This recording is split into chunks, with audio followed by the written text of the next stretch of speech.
सवाल पूरी दुनिया पर भारी है, मगर क्या आपने सोचा है कि आपके बच्चों पर इसका क्या असर हो रहा है? क्या आपने उनका मूड स्विंग, मूड खराब होना महसूस किया है? दुनिया के कई देशों में जानी मानी संस्थाओं ने इस पर रिसर्च की और कमोबेश हर जगह ये पाया गया है कि बच्चे दबाव में हैं, उनके व्यवहार में बदलाव आया है। कुछ मामलों में ये गंभीर भी है और ज्यादातर पेरेंट्स इस वक्त इस चुनौती को महसूस भी कर रहे हैं। सवाल यहाँ पर यह है कि एक ऐसे वक्त में जब हम खुद नहीं जानते कि नॉर्मल लाइफ कब वापस आएगी या जो नया नॉर्मल होगा वो कैसा होगा, ऐसे में हम अपने बच्चों को कैसे गाइड करें, उन्हें कैसे सही मोड में रखें। आज कंज्यूमर अड्डा में हम इसी पर विस्तार से बात करेंगे और इस खास चर्चा में मेरे साथ जुड़ रहे हैं खास मेहमान psychologist Ravneet Gandhok, life coach Bhanvi Nalwa और ब्रेन जिम आर्टून्स के फाउंडर सुमन मित्तल। आप सभी का स्वागत है कंज्यूमर अड्डा की इस खास पेशकश में। डॉक्टर रवनीत, आपसे मैं शुरुआत करना चाहूंगी।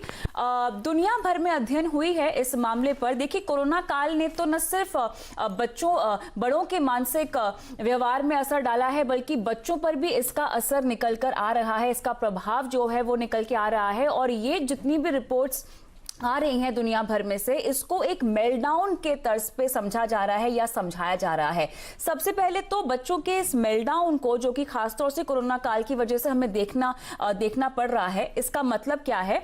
और क्या एज एन साइकोलॉजिस्ट आपने इस दौरान बच्चों की मानसिकता को लेकर कोई केसेस आते हुए देखे हैं?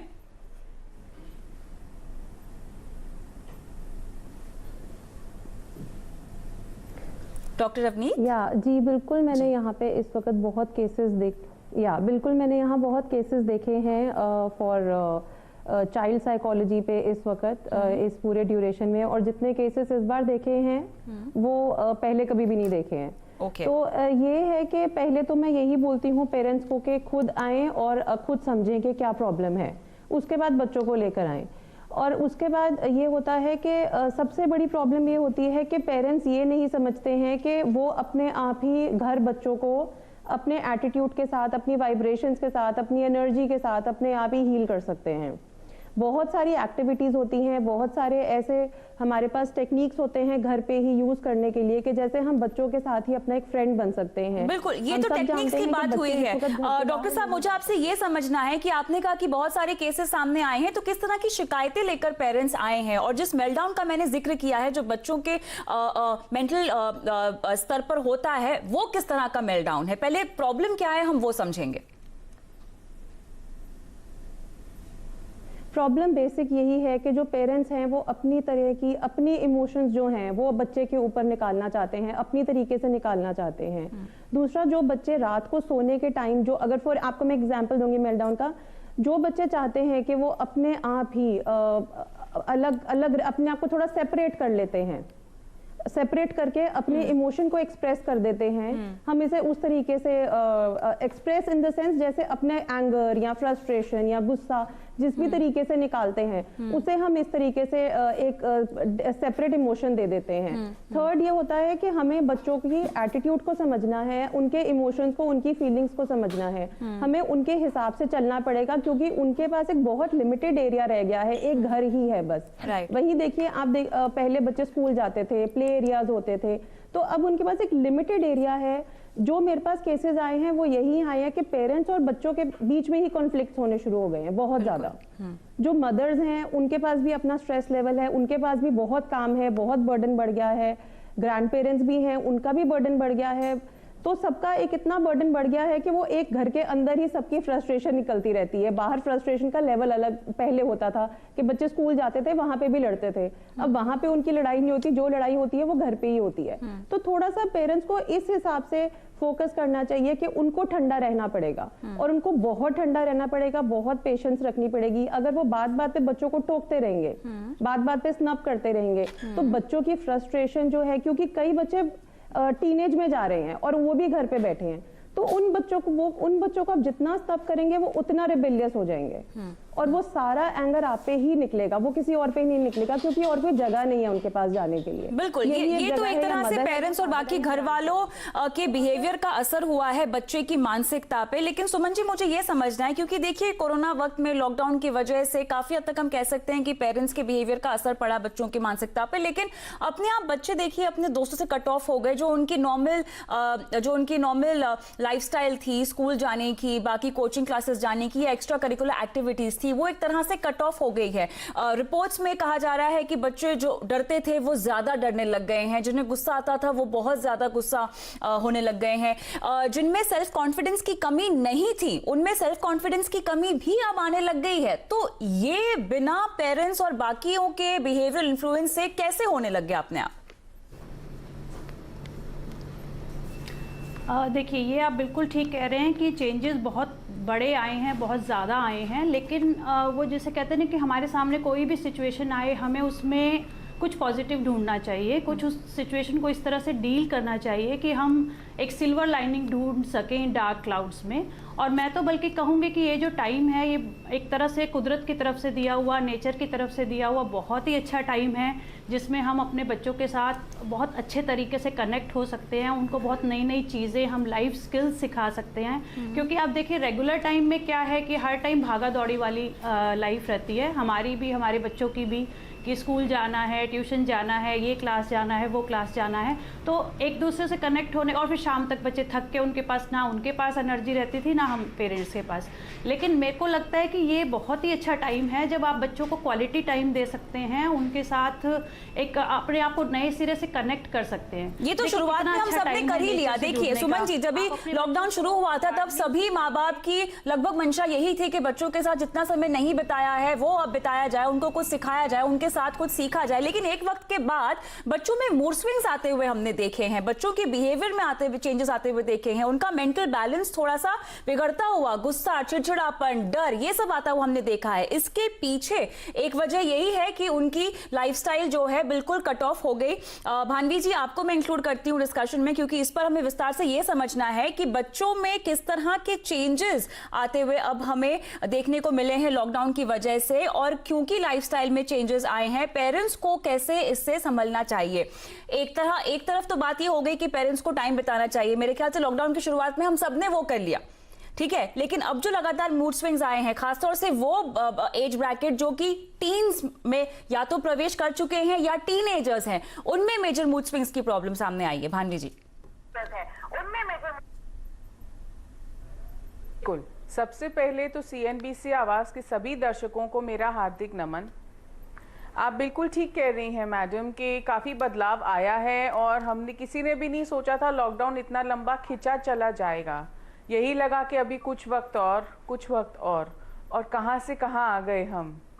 बदलाव तो बहुत आए हैं, स्ट्रेसेस सभी के लिए हैं, चाहे वो घर के बुजुर्ग हों, चाहे घर चलाने वाले माता पिता हों, या चाहे उस घर के छोटे सदस्य जो कि बच्चे होते हैं। तो सबसे पहला तरीका तो सबका स्ट्रेस कम करने का ये है कि सब साथ में मिलजुल जाएं, क्योंकि सबसे इसमें फ़ायदा सबका ज़्यादा है। क्योंकि जो बड़े बुजुर्ग, जो घर के दादा दादी या नाना नानी होते हैं, जिस तरह से वो घर के छोटे बच्चों को प्यार दिल से दे पाते हैं, वो रोज़मर्रा के की भागदौड़ के माँ बाप उनके लिए देना थोड़ा सा कठिन हो जाता है। कई बहुत ही मशहूर लोग हैं, कई बहुत ही सक्सेसफुल लोग हैं, जिनके पीछे फाउंडेशन जो है, जिनके पीछे जो बुनियाद है, उनके दादा दादी या नाना नानी ने रखी है। चाहे वो सर रतन टाटा हों, चाहे सब्यसाची जो मशहूर डिज़ाइनर हैं वो हों, और भी कई इसमें पर्सनालिटीज़ हैं, कई मशहूर लोग, कई बहुत सक्सेसफुल पर्सनालिटीज़ हैं, जिनकी बुनियाद उनके दादा दादी और नाना नानी से आती है। जो ये रिश्ता होता है, ये बच्चों को एक अलग ही मिठास दे पाता है। और इसी के साथ में जब घर के बच्चों को थोड़ा बहुत घर का काम में मदद करने के लिए इनवाइट किया जाए, थोड़ा उनको मोटिवेट करें हम बहुत प्यार से, तो उनको खुशी भी मिलती है, और उनकी आगे की ज़िंदगी के लिए हम एक बहुत ही अच्छी नींव रख रहे हैं, ताकि वो आगे बढ़ के सक्सेसफुल हो पाएं, अपनी अपनी ज़िंदगी की रोज़मर्रा के काम कर पाएं। इससे बॉन्ड भी क्रिएट होता है, बिल्कुल। एक बहुत सुंदर सा रिश्ता, मिठास का रिश्ता, सब बच्चे अपनी जिम्मेवारियां समझते हैं और आपस में करने से वक्त भी निकल जाता है और काम भी हो जाता तो है। क्लियरली बच्चों को मोटिवेट करना है, उनके साथ समय बिताना है, और जैसा कि आप सब कह ही रहे हैं कि मधुरता लानी है बच्चों के साथ और एक तरह से उनका दोस्त बनकर जो है आपको आगे चलना है। लेकिन रवनीत जी, बहुत सारे पेरेंट्स जो हैं वो बच्चों के इस मेल्टडाउन बिहेवियर को समझ नहीं पा रहे हैं। जिस मेल्टडाउन की आपने बात की शुरुआत में, उसके सिम्टम्स क्या है हमें ये बताएं, क्योंकि पेरेंट्स अभी तक इस प्रॉब्लम को समझ नहीं पाए हैं। उनको लगता है अच्छा बच्चे ही हैं तो बच्चों में मूड स्विंग्स बहुत आम बात है, लेकिन हम ये बोल रहे हैं कि हम एक स्पेसिफिक सिनेरियो में इस तरह की मूड स्विंग्स की प्रॉब्लम की बात कर रहे हैं जो कि आम नहीं है। एक तो आपका हार्मोनल इंबैलेंस होता है जब बच्चे टीनेज में होते हैं, तब हम देखते हैं कि उनमें मूड स्विंग्स की प्रॉब्लम है, लेकिन ये एक कंडीशन में जो है एक सिनेरियो में बच्चों को बांध दिया गया जिसकी वजह से हम ये मेंटल प्रॉब्लम देख रहे हैं। पेरेंट्स कैसे समझे, वो क्या ट्रिगर्स हैं जो पेरेंट्स को ये समझा पाए कि हमारा बच्चा किसी मानसिक प्रॉब्लम से जूझ रहा है? देखिए, सबसे इजी वे ये होता है कि हर मदर ये पकड़ सकती है कि बच्चे की ईटिंग हैबिट्स कैसी चल रही हैं। बच्चा ओवर ईटिंग कर रहा है या अंडर ईटिंग में है, कम खा रहा है, लेस ईट कर रहा है। अगर बच्चा बहुत कम खा रहा है या बहुत ज़्यादा खा रहा है, उसकी डाइट में आप ज़रा ध्यान दीजिए कि पहले तो वो देख लीजिए कि अगर तो एक्सेस में ईटिंग है या बिल्कुल कम हो गई है, तो वहाँ से आप पहला पॉइंट ये पकड़ सकते हैं कि बच्चे के अंदर कोई बात चल रही है जो बच्चा शेयर नहीं कर पा रहा। दूसरी बात, स्लीप पैटर्न होता है बच्चे का, हर एक का, ये I mean every age group. क्योंकि बड़े आजकल डाइट कॉन्शियस हैं तो बड़े ओवर ईटिंग नहीं करेंगे, अंडर ईटिंग कर लेंगे। जो बच्चे हैं वो स्लीप पैटर्न जरूर देखिए आप बच्चों का कैसा चल रहा है, ज्यादा सो रहे हैं कि कम सो रहे हैं। May be because of the mobile बच्चे कम सो रहे होंगे क्योंकि बच्चों के पास मोबाइल है, आंखों में लाइट जाती है, उस करके भी हो सकता है। बट ये स्लीप पैटर्न और ईटिंग हैबिट्स जो हैं, ये दो इतने इंपॉर्टेंट फैक्टर्स और इतने इजी फैक्टर्स हैं कि आप आराम से पकड़ लेंगे। और दूसरी बात, आप देखिए 3 राइमिंग वर्ड्स एकदम से मेरे दिमाग में आए हैं, मदर, फादर एंड हीलर। ये 3 राइमिंग वर्ड्स हैं। अगर मदर और फादर ही बच्चे के हीलर बन जाएंगे, बच्चे को हील करना शुरू कर देंगे, बच्चे को पहचानना, हीलर का मतलब सिर्फ ये नहीं होता कि उन्हें हील ही करना है। आप अगर प्रॉब्लम को पहचान लेंगे तो आप अपने आप ही उस प्रॉब्लम का सॉल्यूशन निकाल सकते हैं, क्योंकि मदर फादर से बेटर कोई नहीं जानता कि बच्चे को क्या चाहिए। घर के जो बड़े होते हैं उनसे, अच्छा दूसरी बात ये आती है कि मदर फादर को ध्यान तो देना ही चाहिए। अगर आप प्यार से बैठ के बच्चे के साथ थोड़ा सा समझना शुरू करेंगे, बात करना शुरू करेंगे, एक फ्रेंड की तरह, एक पेरेंट की तरह मत कीजिए, आप एक फ्रेंड की तरह बच्चे से बात कीजिए, एक नॉर्मल डिस्कशन लीजिए, कोई भी किसी और का एग्जाम्पल लेके। हमें कंपैरिजन नहीं करना है, पर हमें किसी और का एग्जाम्पल लेके कि वो ऐसे करते थे, तुम्हें कैसा लगता है, तो बच्चा ऑटोमेटिकली बात करना शुरू कर देगा। अगर बच्चा किसी चीज की तरफ एडिक्ट हो रहा है, for example any eating habit की तरफ या किसी भी चीज की तरफ एडिक्ट हो रहा है, एक स्पेसिफिक चीज बार बार खाई जा रहा है, ये एक और फैक्टर आता है। यहाँ से हम पकड़ लेते हैं कि क्या रीजन है जो बच्चा थोड़ा पुल डाउन हो रहा है। डिप्रेशन इन्हीं चीजों से बढ़ता है, इन्हीं चीजों से आगे आता है। एडिक्शन, स्लीप पैटर्न और ईटिंग हैबिट्स, अगर आप ये तीनों चीजें एक मदर के लिए पकड़ना बहुत इजी होती हैं, ये आराम से पकड़ सकती हैं, इनको कोई जरूरत नहीं किसी की भी। उसके बाद इसको हमने ठीक कैसे करना है। अगर एक बच्चा फॉर एग्जांपल चॉकलेट की तरफ एडिक्ट हो गया है, तो हम उसको मीठे में कुछ और उसको चेंज कर सकते हैं, पर हम देंगे मीठा ही, देंगे हम मीठा ही, पर हम उसको चेंज कर देंगे कि इंस्टेड अगर बच्चे को ये ना लगे कि मेरे से चॉकलेट ले ली है, हम चॉकलेट की जगह लड्डू डाइवर्ट कर सकते हैं। It is like called diversion, हमने डाइवर्ट कर दिया बच्चे का माइंड। सेकंड ये होता है। उसके बाद आप देखिए, हमने प्रॉब्लम तो पकड़ ली, अब हमें उसको हील भी करना है बच्चे को। जितनी डीप ब्रीदिंग, जितनी ज्यादा डीप ब्रीदिंग आप करेंगे, आप एनी एज ग्रुप, बच्चे क्या बड़े क्या, आई थिंक 3 इयर्स के बच्चे डीप ब्रीदिंग कर लेते हैं, उनको कोई इशू नहीं होता डीप ब्रीदिंग करने में, उनको समझ आ जाती है। छोटे बच्चे भी जो हैं उनको ऑटोमेटिकली भगवान ने डीप ब्रीदिंग सिखा के भेजा होता है। हम बेबी ब्रेथ कराते हैं, which is called baby breath. तो ये एक पैटर्न है जो डीप ब्रीदिंग का, वो आराम से बच्चे कर सकते हैं। मेडिटेशन होती है, बहुत मेडिटेशन ऐसी होती हैं जो सिर्फ बच्चों के लिए होती हैं, उन्हें हम सिर्फ एक क्रॉस लेग्स बिठा के ब्रीद आउट ब्रीद इन नहीं कराते। और ज्यादा असरदार ये सब तब होता है जब पेरेंट्स बच्चों के साथ मिलकर करते हैं, क्योंकि कहीं ना कहीं आपको अपने बच्चे के साथ कनेक्ट जो है अपना वो बढ़ाना है, उसे और मजबूत करना है। लेकिन इसके अलावा WHO ने भी पेरेंटिंग गाइडलाइंस जारी की हैं। क्या कहती हैं वो गाइडलाइंस, जानेंगे हमारे पैनलिस्टों से इस छोटे से ब्रेक के बाद।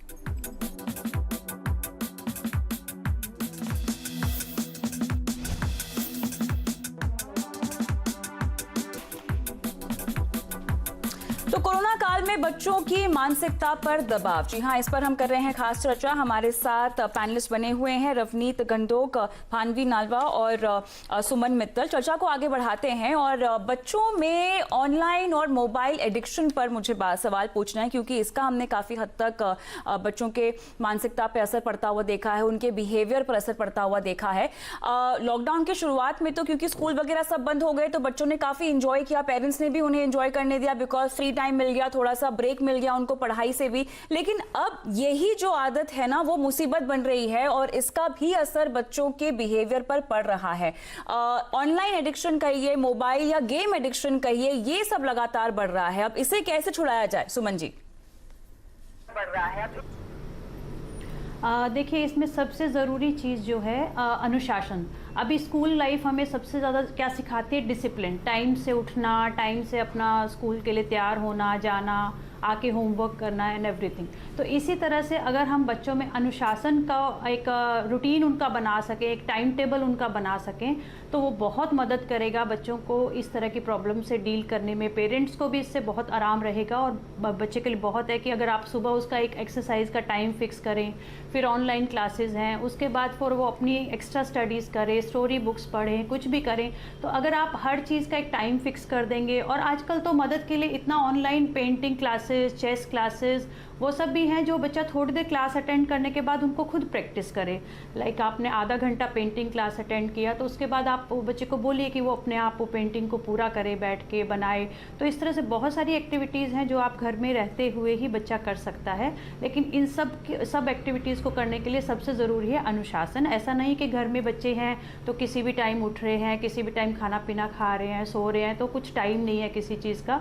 उससे फिर बच्चों का हेल्थ भी अफेक्ट होती है, मूड भी अफेक्ट होता है। अगर आप बच्चों में एक अच्छी आदत डालें कि वो सुबह टाइम से उठ के अपना रूटीन स्टार्ट करें, एक्सरसाइज से लेकर नहाने धोने से लेकर और अपना पढ़ाई, और उसके अलावा जो भी उनकी एक्स्ट्रा लर्निंग है, चाहे उनको थोड़ा टाइम गार्डन में देना है, थोड़ा टाइम अगर आपके पास जगह है तो बालकनी में बैठ के वो बर्ड वॉचिंग कर सकते हैं, जो कि उनको बहुत आत्मा को शांति देगा, उनको अच्छा लगेगा, अंदर से खुशी देगा बर्ड्स को वॉच करना, प्लांट्स को ग्रो होते हुए देखना। अगर आपके पास कम जगह भी है तो आप थोड़े से गमले रख के उनकी ड्यूटी लगा सकते हैं कि उनके अंदर बीज डालें। तो मेरे ख्याल से डिसिप्लिन इज द की, और बच्चों को थोड़ा सा अनुशासन सिखाना पड़ेगा ताकि वो ऑनलाइन पर से थोड़ा सा उनका ध्यान हट जाए। लेकिन भानवी जी, हम पेरेंटिंग गाइडलाइंस पर आते हैं, क्योंकि WHO ने जो पेरेंटिंग गाइडलाइंस की बात कही है उसमें काफी हद तक पेरेंट्स को अपने बच्चों को ज्यादा समझने की बात कही गई है, वो बात सामने आई है। और कनेक्टिविटी, जो कि हम चर्चा भी कर चुके हैं इसी शो में आगे पहले, कि पेरेंट्स को बहुत जरूरी है कि बच्चों का दोस्त बन के रहे, एक कनेक्शन, एक बॉन्ड आपको क्रिएट करना है, और अगर वो बॉन्ड ऑलरेडी क्रिएटेड है तो उसे मजबूत करना है। भानवी जी? बिल्कुल बिल्कुल, आप बिल्कुल ठीक कह रही हैं। ये जो गाइडलाइन है, जो ह्यूमन बींग्स हैं, जो इंसान हैं, हमारे बच्चों को 21 साल की उम्र तक दोनों माता का भी और पिता का भी प्यार, और भरपूर प्यार बहुत ज़रूरी है। इसीलिए शायद शादी की व्यवस्था की गई थी हमारे कल्चर में, हमारे ट्रेडिशन में, ताकि बच्चों को माँ बाप दोनों की परवरिश मिल पाए, प्यार भरी परवरिश। तो जो एडिक्शन वगैरह है, ये तो सब खालीपन दूर करने के लिए होते हैं। खालीपन हमारे पास तब आता है जब बचपन में हमारे पास किसी भी वजह से माँ बाप का प्यार ना मिला हो, या कोई भी वजह से मनमुटाव हो और खालीपन रह गया हो। तो इसी को दूर करने के लिए बहुत ज़रूरी है कि माँ बाप, कई बार बच्चे खुश भी होंगे, कभी थोड़े से उदास भी होंगे, Absolutely. कभी कुछ अच्छा करेंगे, कभी कुछ गलतियां भी करेंगे, पर बहुत ज़रूरी है कि माँ बाप जो अनकंडीशनल लव होता है, जो कि बिना भेदभाव का दिल से प्यार होता है, उससे एक रिश्ता जोड़ें अपने बच्चों के साथ, ताकि बच्चे को ये पता हो कि कभी भी मेरे से कुछ भी हो जाए तो मेरे पेरेंट्स मेरे साथ हैं। और खासकर लॉकडाउन के वक्त, क्योंकि बच्चे आजकल अपने दोस्तों को बहुत मिस कर रहे हैं, तो वो जो वैक्यूम है, जो खाली स्पेस है, वो माँ बाप के लिए भरना बहुत जरूरी है। बहुत बहुत शुक्रिया आप सभी का इस खास पेशकश में शामिल होने के लिए मेरे साथ। तो जैसा कि हमारे पैनलिस्टों ने शुरुआत में भी कहा, मदर, फादर एंड हीलर, अब ये एक पेरेंटिंग का नया फॉर्मूला है जो आपको अपनाना चाहिए। कंज्यूमर अड्डा का ये शो देखने के लिए आप सभी का बहुत बहुत धन्यवाद। दीजिए इजाजत, नमस्कार।